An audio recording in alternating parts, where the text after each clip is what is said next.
Box. Oh, okay. Oh, that now.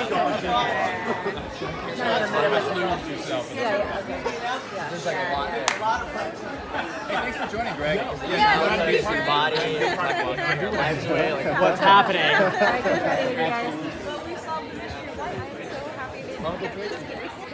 It's no longer Now it's even cooler. all right.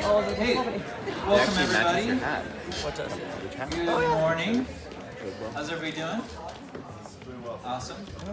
A couple of favorite childhood TV shows. Anyone want to shout them out? DuckTales. DuckTales. That's a good one. Power Rangers. Real monsters. Real Monsters. What's that? Real Monsters. Nobody said Rugrats. Oh, I see. Doug. Doug. Doug. Oh yeah. Um, Hey Arnold. We'll be talking about Arnold. one in a minute, but before we get to that, just a couple of housekeeping things. Oh, by the way, my name's Chris. If you're new, welcome. Thanks for being here. Just so you know where we're at, this is the second to last Sunday in our current conversation, Why Christian?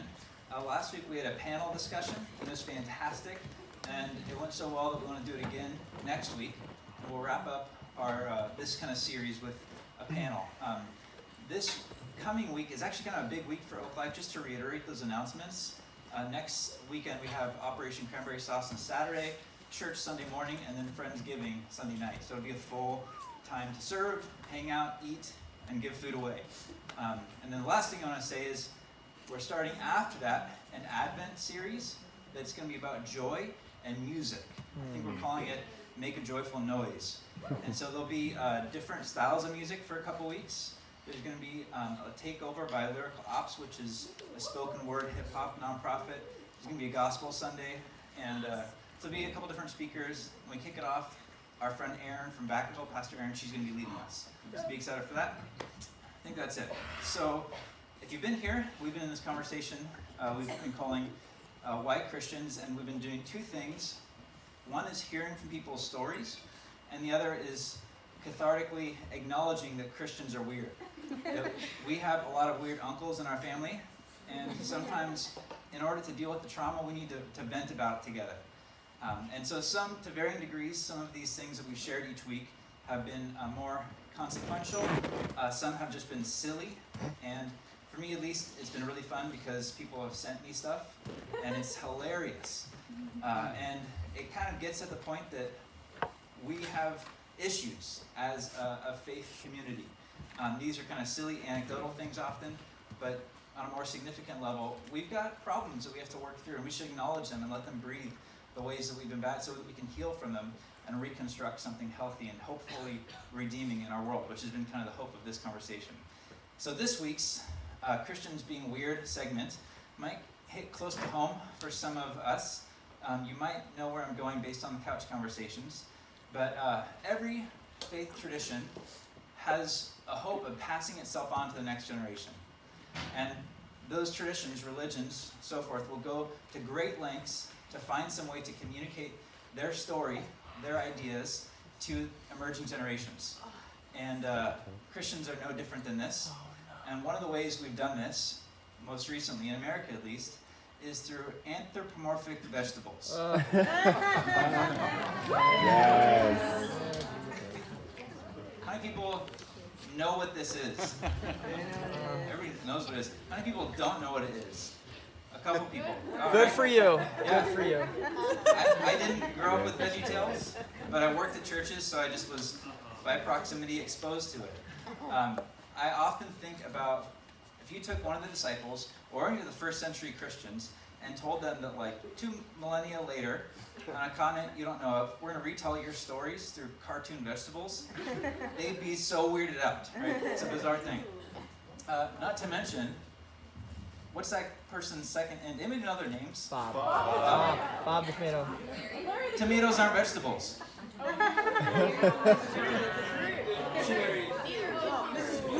Yeah, Mrs. Blueberry. So all I'm saying is this is an exclusive thing. They're saying it's what do we call it? Vegetable-centric storytelling. It's not inclusive of other. Anyways. So thank you all for sharing the funny things about our faith over the last few weeks, our faith community. And there's nothing wrong with VeggieTales, I don't think, other than it's kind of silly. But thank you all for sharing that. So can we just give a round of applause for everyone who's shared something, whether it's our team or Christian movies. And hopefully it's a practice that we can continue. To have some humility with the sense of our faith tradition is awkward at times. As in the book of Peter, the language in the King James translation is, the church is a peculiar people. We're odd. And that's okay. We don't have to hide it or pretend like we're not. We need to let it out, and that way we're just honest about it. So given all of the problematic things of our faith tradition, our hope has been to kind of listen for what's still redeeming underneath it all. Is there something still good about this? And so one of the things we've been doing is asking a different person each week to respond to the question, why do you identify as a Christian? And the responses have been awesome. Sincere, poetic, varied, and if anything, the hope is just that they've been authentic. So this week we asked Gina to share a response to this question. Gina, would you come on up? Yay! Just to drag on Gina for a moment, Gina is starting a spiritual direction program and is helping build out spiritual formation as a thing within Oak Life. So she's a spiritual formation intern at Oak Life. So thanks for doing all that. If you were to be asked the question, or maybe just more broadly, how would you respond to the question, why do you identify as a Christian? Yeah. What would you say? Yeah. So I brought a little help like Sadie did, so I figured it was safe to have a little backup like she did when she shared. So just in case, thanks for being someone to look up to. Okay, so a couple months ago, it was at the end of summer, and we were with some friends having a drink at a bar near where we lived. And when we were leaving, we all ran into a mutual friend that was there. And so all of us went back to our friend's place with that mutual friend. And my husband and the mutual friend were discussing, a lot of academia had kind of stuff about the Jesus story and about deconstructing faith and what that's looked like for both of them. And I was kind of zoning out. I was like, I don't understand the big words they're using. And, I'm such a heart person, so I'm just sort of like, I don't know. But they got my attention when I heard one or both of them say, well, even if it is just a story, it's still a good story. Like, it's okay if it's just a story, meaning if it's fiction, it's still okay. And so one of the other friends that was in the room, we both looked at each other. I think she knew very well, like, what I was about to say, and I was about to get on in their conversation, and she knew exactly what I was feeling. And I was like, what did y'all just say? And I was like, if it's just a story, I was like, it does matter if it's just a story. Don't say it doesn't matter, because if it is just a story, then I'm still the desperate girl on the back of a city bus who gave her life to Jesus 17 years ago, begging for redemption from a life of promiscuity. If it is just a story, if it's fiction, then there is no hope for me whatsoever. If it's just fiction, then I am the sum of my sins, and I stand unforgiven. If it's just a story, I'm still that 5-year-old little girl who was sexually abused and completely unworthy and unlovable. If it's just a story, then it's true. I am useless, purposeless, and I have no point. If it's just a story, then I am no more than my upbringing of low class and alcoholism. If it's just a story, then I really have not experienced true mercy, true grace, or true love. If it is just a story, then I am no more than my chronic illness. If it is just a story, then I really can't love others. If it is just a story, then I have no peace.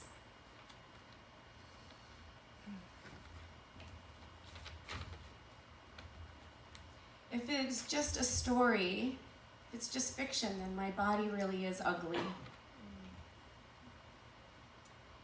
If it's just a story, I am who my enemies say I am. If it's just a story, I'm not really the beloved child of God, which my very life hinges on. So why Christian? Because it is not just a story, it is nonfiction. Wow.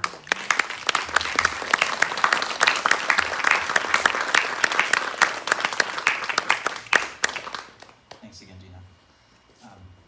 One of the hopes of doing that exercise is that you would ask the question yourself, like, how would I respond to this? And everyone might respond to it differently, but we're all on this journey, and we should be asking ourselves and growing as people and letting these questions out. So today's specific question, and as part of the conversation, we've been focusing on different areas of the Christian faith and kind of asking the question why. And week 1 was like, hey, it's okay to deconstruct. Let's just start there. It's okay to ask questions. Week 2 was why God. Week 3, I think, was why church, and then why Jesus.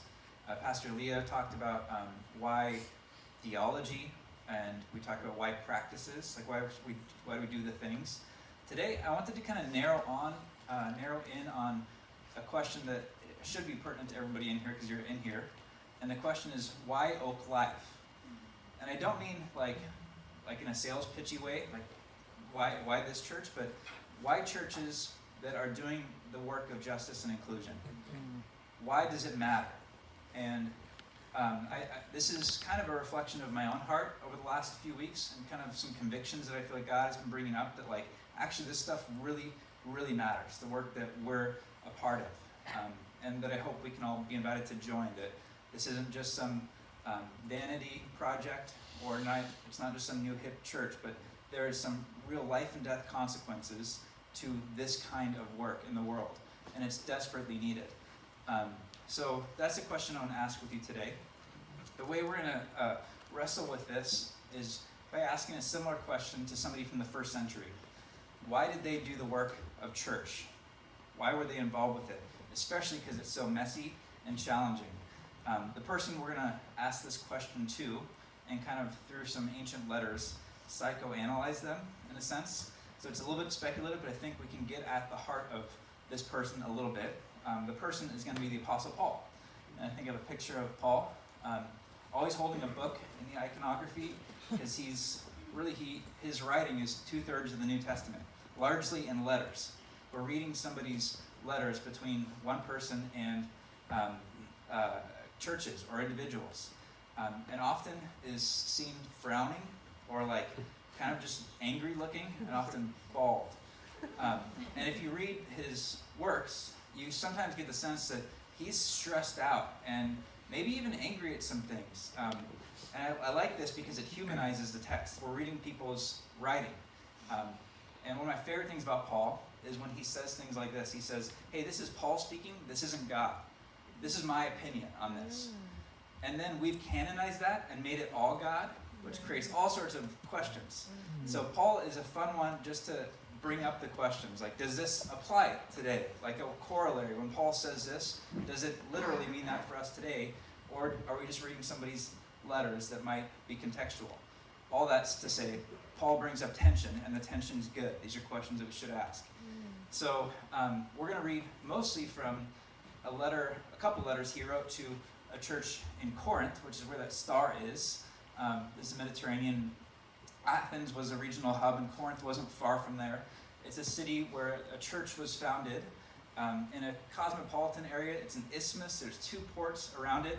Lots of multicultural communication, and lots of diversity, and lots of church dysfunction and drama. A lot of his letters have to do, especially in Corinthians, with questions of why does Paul have any authority anymore? He started these churches or helped cultivate them, and then other people came in and said, hey, we're going to build on Paul's work, or we're going to question the validity of Paul altogether. And so some of these words sound like Paul's a little butthurt, and he probably is. Because people are saying, who are you anyways? Are you really worth listening to? And people kind of compare resumes. And so the section we're going to read is Paul hyperbolically entering into that game. Like, okay, yeah, you can say you're cool and on, you're worth listening to, and I'm not, but if you really want to play that game, I'll win. And so I chose this piece that we're going to use as kind of our springboard text because it makes me wonder, why did he do this stuff? He starts listing all the stuff he did for church, and the question underneath it is, well, why? So let's read it together. This is 2 Corinthians chapter 11, verses 21 through 28. And again, Paul is writing to people who are questioning his resume, and I hope you can hear a little bit of satire here, or a little bit of he's pushing things and joking in some way. So listen to this text, and we'll take a moment to process it together afterwards. But whatever anyone dares to boast of, I am speaking as a fool. I also dare to boast of that. Are they Hebrews? So am I. Are they Israelites? So am I. Are they descendants of Abraham? So am I. Are they ministers of Christ? I'm talking like a madman. I'm a better one, with far greater labors, far more imprisonments, with countless floggings, and often near death. 5 times I have received from the Jews the 40 lashes minus 1. 40 is a death sentence. They're saying, we almost killed you, but just enough for you to live. 3 times I was beaten with rods. Once I received a stoning. 3 times I was shipwrecked. For a night and a day I was adrift at sea. On frequent journeys in danger from rivers, danger from bandits, danger from my own people, danger from the Gentiles, danger in the city, danger in the wilderness, danger at sea, danger from false brothers and sisters, in toil and in hardship, through many sleepless nights, hungry and thirsty, often without food, cold and naked. And besides other things, I am under daily pressure because of my anxiety for all the churches. 2 Corinthians 11, 21 through 28. Take a moment to let that text speak, and we'll let it breathe for a time here. And if there's anything that's standing out, an impression or a feeling, and even a question, let's take a moment to hear from the community how this text might be saying something to us today.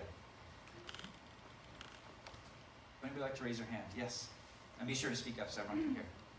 Danger from false brothers and sisters really stands out to me because a lot of people feel they have been hurt by people in church, in this community. And so that's saying even in Paul's day, like this feeling like, oh, my brothers and sisters in church are false, it's an issue. But then also this whole narrative is about how he's a true brother and sister. And I really question this true versus false dichotomy when it's like the message is supposed to be we're messy, flawed, graced human beings. That's good. Thank you. Other comments, impressions, feelings that this text is bringing up? Yes? So I went to a fairly conservative church who loves Paul more than anything else, Bethlehem Baptist. And I don't think I ever have heard a sermon on this, and so it's very interesting to hear this and read it and then think through all of the Pauline theology that I have and everything else of Paul and be like, this is a very different picture than what I had in my head of who Paul was. That's good. Maybe one more if anybody else would like to share a comment or a response. Yes? What stands out to me is the last verse, and besides other things, I need daily pressure because of my anxiety for all the churches. So it's just like the mental anguish that he's feeling about all the churches that he's trying to foster and get going, and just like how we have daily anxieties. That to me, like even if he's having these physical attacks, just the mental anguish that he's dealing with is also very tricky and just related experience as well. That's good. Let's give a round of applause for folks who shared. Thank you. So there's spiritual, there's emotional, there's mental trauma it seems like he's dealing with. So if you know Paul's biography, his life probably wasn't that bad until he met Jesus, and then it got really bad. Right? So Paul was a religious leader whose story often says it was part of his job was to stunt the Christian movement. It's an offshoot of Judaism. We're like a weird lineage of the Jewish religion. And there was a threat, in a sense, from this religion as disrupting the status quo and the power structures. And so the religious institution didn't want it to succeed. And so Paul was a part of that, often maybe rounding up Christians and getting them in jail. Some would even be put to death. And then Paul has a radical conversion where he's traveling and he spiritually sees light and meets God, meets Jesus. And everything changed after that. He had to go win the trust of these people that he was persecuting. And then goes, like, this is such an unpredictable life, goes to the Roman world and starts all these churches centered on a movement that he was at one time trying to silence. And why would he do that? Why would his life change so radically? Why would he be a part of church? Why would he suffer all these things? And he's saying it like sarcastically, but these things happened to him. Right? He eventually was executed. Why would he choose that? Why would any of us choose the messiness and the chaos of church? Why would we engage this work? Why would we be a part of it when there's people we don't like here? Or there's areas of our faith community that have been corrupted? Why would we choose to enter into that? And so maybe to explore how Paul might answer this, I want to create a framework for how he sees the church and what it is. And maybe there's something compelling enough for us to be like, oh, that's why Paul did it. So I want to jump to an earlier letter, a section of a letter from the first book of Corinthians, chapter 12, verses 12 through 20. Here Paul's talking about the work. Oh, I'm sorry. I think I skipped one. 1 Corinthians 3, 10 through 16. Paul's talking about the work that he's doing. And you can see this is an earlier letter where he's a little bit softer, talking about the people who are coming in and building on his work. He's like a little bit more charitable. By the time he gets to 2 Corinthians, he's like, come on, these people aren't that cool. Here he's a little bit more, like I said, charitable. So 1 Corinthians 10 through 16. By the grace God has given me, I laid a foundation as a wise builder, and someone else is building on it. But each one of you should build with care. For no one can lay a foundation, any foundation, other than the one already laid, which is Jesus Christ. If anyone builds on this foundation using gold, silver, costly stones, wood, hay, straw, their work will be shown for what it is, because the day will bring it to light. It will be revealed with fire, and the fire will test the quality of each person's work. If what has been built survives, the builder will receive a reward. If it is burned up, the builder will suffer loss, and yet will be saved, even though only as one escaping through the flames. Don't you know that you yourselves are God's temple, and God's Spirit dwells in your midst? Here Paul is saying, look, there's other people doing work too, and that's cool, but it's got to stand the test of time. But what it's really about is the fact that we are God's temple. The people are the dwelling place of the divine. And so I get the sense that part of the reason that Paul is building churches is because somehow mystically, mysteriously, church is where God is, in the sense of the community of people built on Christ. Paul said in another letter that in Jesus there is neither Greek nor Jew, slave nor free, male nor female. This was written in the first century, before women's suffrage, before the civil rights movement, before a lot of our social consciousness came about. Paul is claiming that the church is a place where the divides in our world are brought down, where we become one. And what Paul was building, in a very real sense, was a community that was more equitable than anything the world had seen up until that point. And somehow, Paul was convinced that he should give his life to this project. I'm going to push this a little bit further to give you a little more of a framework for how Paul saw the church and why I think he gave, at least one of the reasons he gave his life for it. And maybe answers the question why we do it still today. 1 Corinthians 12 through 20. He's describing this community that he's trying to build. He says, just as a body, though one, has many parts, but all its many parts form one body, so it is with Christ.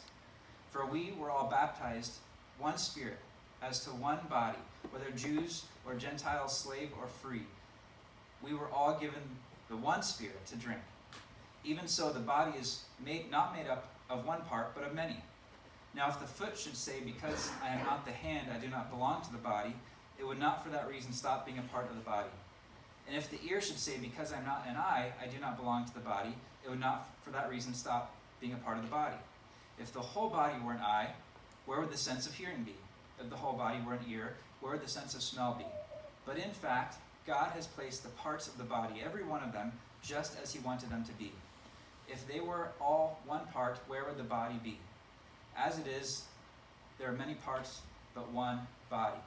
The Greek word for body is the word soma. Everybody say soma. Soma. This vision of humanity being a body where each one of us is desperately needed for the success of all of us, and that as we come together, we reflect the divine, we become the body of Christ, is a radically countercultural, revolutionary idea. There is no person on planet Earth that is not a part of our body, and that's in Christ. No person is not worthy. And so this has everything to do with, I think, why Paul gave his life to the church, and why we still do church today, and why Oak Life matters. Because we have not yet realized that we are a body, that every single person is a part of the family of humanity, all God's children. And so I think there's something so compelling in Paul's experience that he saw a different type of community that actually became Jesus, that we reflected Jesus to each other, and that it was so needed in his world, and is desperately needed still today. So we still need to do this. We have not yet realized becoming a body. And so here's some thoughts on, I just kind of felt like sharing on why Oak Life's important. And there's probably other things, why we do this. And if nothing else, this is just speaking to me. As I like, do I still want to do this?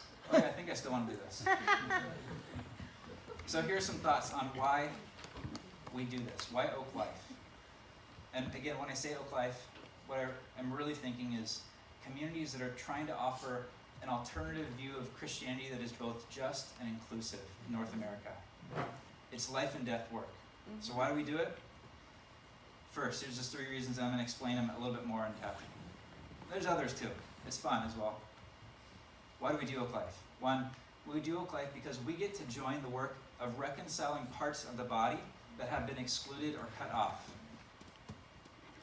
In other words, many parts of our body have been kicked out or told they don't belong.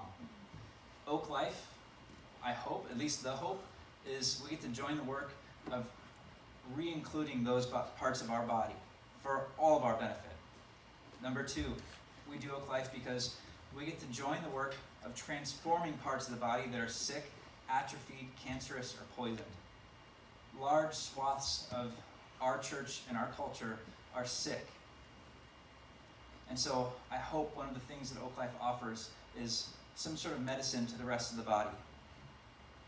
3, we do Oak Life because we get to join the unfinished work of seeing all humanity as a body. That's the metaphor for this morning. And this might seem like an abstract idea, but if we take seriously the fact that humanity is a body, that we're all connected, then things, systemic and practical things like racism and oppression and division shouldn't exist. So I want to tease these out a little bit more. I'll start from the bottom. We do Oak Life because we get to join the unfinished work of seeing all humanity as a body. Rachel Held Evans, who really inspired this series, she says it like this. Imagine if every church became a place where everyone was safe, but no one was comfortable. Imagine if a church became a place where we told one another the truth. We might just create a sanctuary. The hope here is that as we come together, we start to see one another not as a different person, a different culture, a different thing altogether, but as an extension of ourselves. Jesus says that we should, like the greatest commandment is to love God and love others. And the language there is as yourself, not like as you'd like to be loved, but as yourself. That when we come together and see each other as a body, it is a deep process of love and reconciliation. And this is not just an abstract idea. Church is one of the weird places where you hang out with people who are different than you and have to kind of learn to love them. I want to tell a story from Oak Life's early days. We were in the other theater and we're just starting. And that week or the week before, Ferguson happened and the Darren Wilson verdict was announced. And in our city, it was deeply felt because the issues of systemic racism, police oppression, they're part of Oakland. And there were protests, there were demonstrations, there were riots down Telegraph. And so that Sunday, we felt like, well, we should just cancel what we had planned and have a conversation. And so a woman named Nicole and I kind of facilitated a space to process. And one of the things that happened, it was, I think, a hopeful yet lamenting space. But one thing that happened during that time was an older African-American man shared some of his experience about being basically, he was verbally abused by a police officer when he was pulled over. Racist language was used and worse. And he shared that experience, and we tried to hold it. Shortly thereafter, I may have been the next person, a young white police officer shared their story and how it's hard. I don't want to be part of the system, and I need to figure this out. After service, not many people saw this, but I saw it, a couple of us saw it, and we talked to people afterwards. They went up and had a moment and hugged. And somehow they became a little bit closer to Paul's vision of the body. How beautiful is that? Right? This is what the church is capable of, I hope, a space for reconciliation, and that it's not just some abstract idea as we consider what it means to become a body. It matters. By being here, we get that opportunity, we get to create that community in the world. So the second thing I shared, we get to do Oak Life because we get to be a part of transforming, hopefully, or healing the parts of our body that are sick. Have you ever heard the expression, hurt people hurt people? Yes. Well, hurt churches hurt churches. Broken churches break the world. And in a very real way, so much of the American church, and this is me on my soapbox a little bit, we've worshipped at the altar of things like consumerism, of the American family, of safety, of nationalism, of power and celebrity.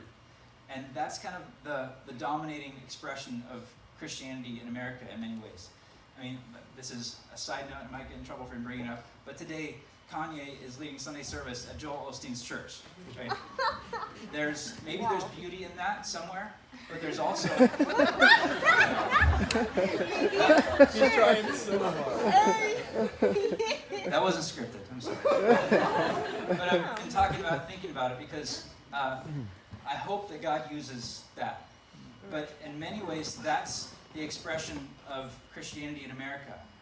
And if we don't, that and worse, and if we don't together try to offer an antidote or an alternative or something more redemptive, then we cede the space to what I would say is often toxic religion. So why does Oak Life matter? Because there needs to be a conversation, a space, a voice for those people who see God as a God who welcomes all to the table and is inclusive of everyone and cares about creation and justice and ending injustice. And so I hope that we can create an alternative to that and maybe somehow offer some healing to the larger body. The last point is we do Oak Life because we get to join in the work of reconciling parts of the body that have been excluded. One of the most humbling and powerful experiences that I get to have is sitting with people who have been excluded from the church that now can be welcomed. Being with people who have been told they're an abomination and instead now told, no, you're God's child and you're a masterpiece. There are large swaths of our culture that have been cut off from the body. And this is a life and death work. I'm going to tell you about a friend named Carter. I'm concealing the name, but I grew up with somebody named Carter, who I came to faith in like high school, teenage years, and this person also went to youth group with me. Carter was the first person that I knew who was gay. Carter had a hard time reconciling their experience with faith. The church wasn't anti it, but it didn't know what to do with it. It was kind of like a don't ask, don't tell, which created shame, which created questions, which created a sense that maybe I'm wrong. Maybe I was created wrong. Maybe there's something wrong with me. My friend Carter had depression. And 2 weeks ago, my friend Carter committed suicide. And I don't know what was all there, but I'm just sharing out of like, looking back on those experiences, I wish desperately, this is not some abstract thing, this is real life. I wish that my friend had a space to be welcomed and explore who they are and say, you might think you're different at school order, but God sees you as a beloved child, and that's it. Amen. And let's feel that love, let's experience that love, and let's grow together. That space wasn't there. Statistically, LGBT youth are 3 times as likely to commit suicide than non-LGBT plus youth. Part of that blood is on the church's hands in a very real way. Because we've cut off and excluded parts of our body, our family that we need. And so, why do we do Oak Life? Well, hopefully we can offer a different view of Christianity to a world that needs it. Hopefully we can correct some things. Hopefully we'll be humble enough to acknowledge where we're wrong. But a huge reason is that there are parts of our body, our family, that have been excluded or cut off for various reasons. Gender, sexuality, race, income, intellect, education, and so forth.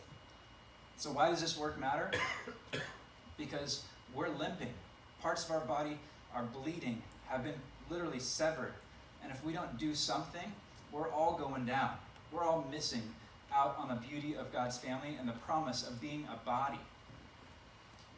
A place where all of us belong and where we see Jesus come to life. And so, I hope you get the sense that this isn't just some again, if this is just like a cool hip church that we come to that meets in a space that's nice and different, yeah, that's great, but does our world really need that? Sure, whatever. What our world needs is spaces that reflect the God of unconditional love, where anybody on their journey, no matter where they're at, can be told they're a gift to the world, that they are God's masterpiece.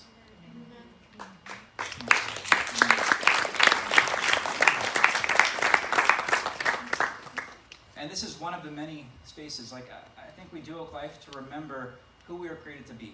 As we sang in that song earlier, I'm a child of God. I hope we do Oak Life to remember that grace is not just some idea, but it's an invitation to live completely differently. I hope we do Oak Life to learn how to love our neighbor, even if it's a neighbor that's sitting near you. I hope we do Oak Life to remember that creation is good and needs to be taken care of. We can snap out of our consumerism that exploits the environment. I ultimately hope that we do Oak Life so that we can remember resurrection, that ultimately we have hope in our world. Hope that these things are not the end of the story, the things that are dark and messed up and suffering and sad, that these things only lead us to resurrection in Jesus. So I hope we do Oak Life for resurrection in all areas of our world. And I'm honestly filled with that hope.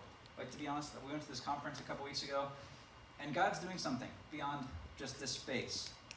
God really is bringing about something bigger. God is revealing how expansive God's love is to our world, and it's way bigger than any of our particular religions thought. And that love is manifest and expressed in Jesus in profound and significant ways. So I'm going to close with a couple questions. Thanks for letting me riff out on some thoughts and wrestle with that. Here are my questions, and we'll close with some time of singing. My first question for us is, what hope would you give your life to? Are there things in your life that give you hope for the future or hope in life?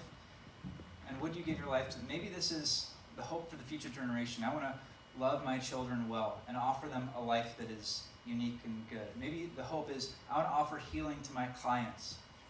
Maybe the hope is I want to build a better academic way of doing it that's more inclusive and just. Maybe the hope is I want to build a technology that helps people connect and be known for who they are and become a body. What is the hope that you would give your life to? Do you have one? Second question is, how can you join in the work of Sacred Community? What we get to do here is very sacred and special and unique. How can you join in?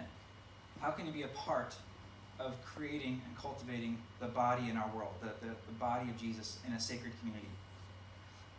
My final question is, where is your hurt today? Ultimately, I think church is the vessel of the gospel. The gospel is the good news that we are not alone in the universe. the good news that our Creator loves us so much that they would give everything for us. And that there is nothing in all of creation, no stress, no force, no darkness that could take away that love. And that love transcends our bodies. When we die, that love continues, and that's our hope. Wherever your hurt is this morning, I pray that you would find with you the God who carries the hurt with you and promises healing and resurrection in the end. That you're not alone. That God is with you. Would you pray with me as we close? I'm going to invite the musicians to come up, and as we transition into some singing, there's also time we invite parents to get their children. Let's pray. God, thanks for this community that you're forming in Oak Life and around the world that can reflect your heart of welcome for all, of grace for all. I pray that we would be people who take it seriously, that this is not some hobby or just fun thing we get to do, but we understand the real life and death consequences of being a part of a church that can change the world. May we repent of the ways we've fallen short of that, Lord. May we find your grace transforming us to offer more grace, always more grace to those around us. Pray this in Christ's name. Amen. A message of hope that inspires us to work toward being together and understanding that we all belong together is a message worth holding on to. More importantly, it's a message worth implementing. But as Chris mentioned, the work is hard, and it causes a lot of hurt, and it causes a lot of pain. So in this time, as we sing this next couple of songs, I invite you to stand and join us in being a part of this all belonging. But also, if you are reminiscing on any pain that has been brought up in this conversation, we do have a space that it will be led by Gina and her team in regards to prayer, in regards to shedding some tears, in regards to getting a hand placed in love. So join us in that as we all join together. Amen.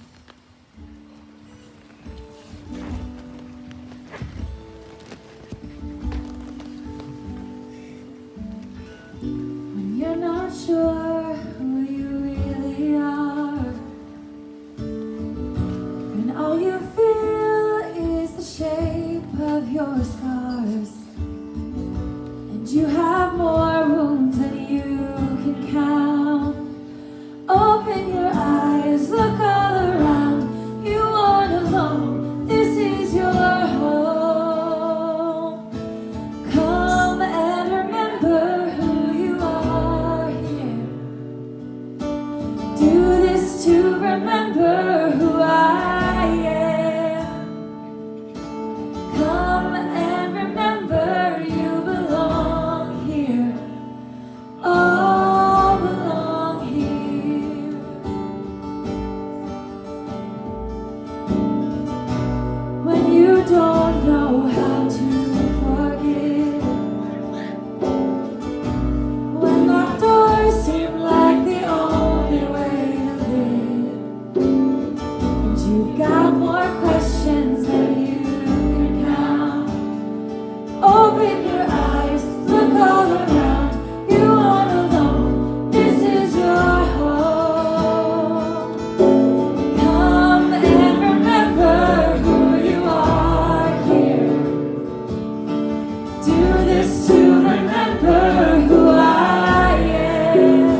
am.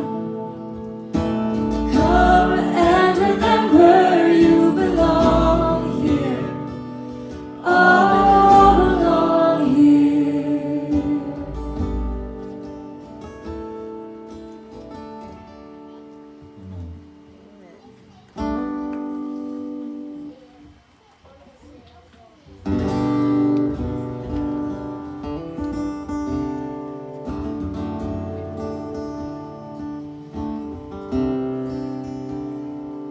So what can I say?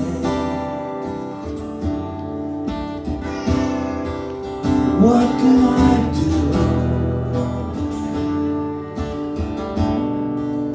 Offer our hearts so completely to you. Let's sing that one more time. So what can we say? What can we do? Offer our hearts, oh God, completely to you.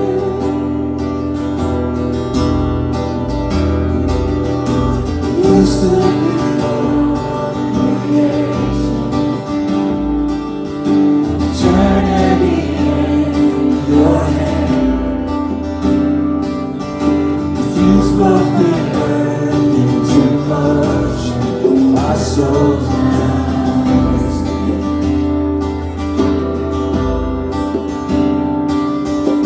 You stood before our failure, carried the cross for our shame. Sin laid upon your shoulders, our souls now sing. So what can we say? What can we do? Offer our hearts, oh God, completely to you.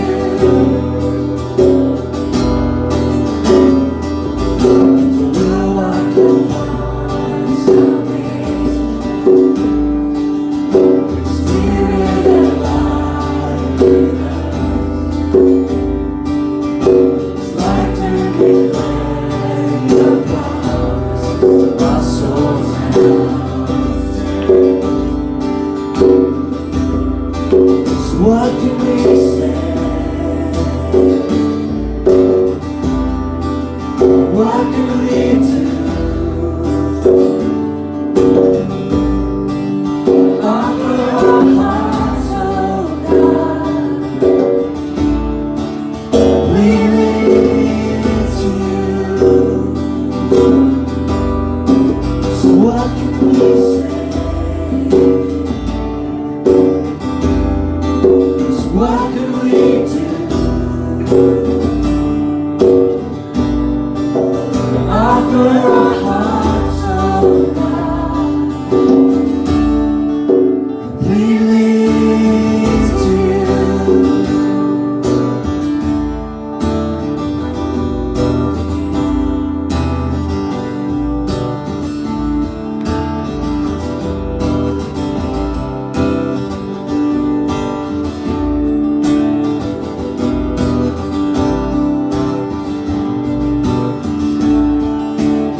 and then stand back up. We're skipping community announcements. If you have something important, put it on Facebook.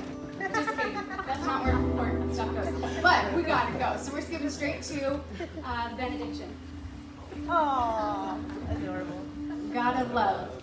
In the midst of all our messes, may we still find you holding us, even though our religion has often fallen short.